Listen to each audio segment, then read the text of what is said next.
مامۆستا چۆنی؟ بەڵێ باشی مامۆستا باشی برای بەڕێزم وەختت هەیە 5-6 دەقە؟ سوپاس ئەلۆ ئەلێم کاتت هەیە 5-6 دەقە قسە بکەین؟ بەڵێت براک مامۆستا من ڕۆژنامە نووسێکم چالاکوانە چشم تابعی زۆر شت دەکەم یەشێک لەوانە بەڕێستە هەندە پرسیارمان ڕۆژنامە نووسم لە وڵاتی سویدم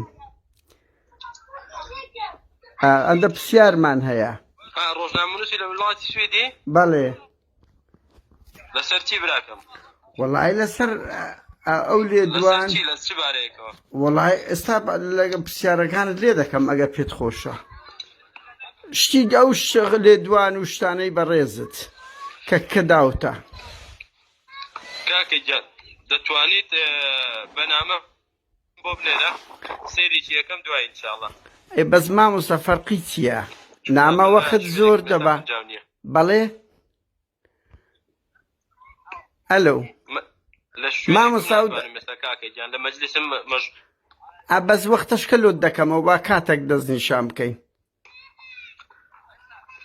کاکە گیان ئەگەر دەتەوێت پرسیارەکە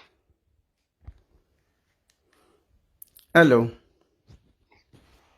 پرسیارەکانت بنێرە براکەم پرسیارەکانت بنێرە مامۆستام پێم گوتی مەجال تێ وتت چکۆ دەنگەکە تەزیلە وتت ئێستا سەیرە دەڵێی مەجالم نییە خۆ تۆ جاسوسیم لەسەر ناکەی دەنگەکە تەزیلە چییە کە پرسیارت هەیە وەکو پیا و پرسیارت کە و جوابت دەدەمەوە باشە منیش دەمێ پرسیار بکەم بەس ئیزنت لە من وەردووە تا دەنگم تەزیلکەی برا ڕۆژنامە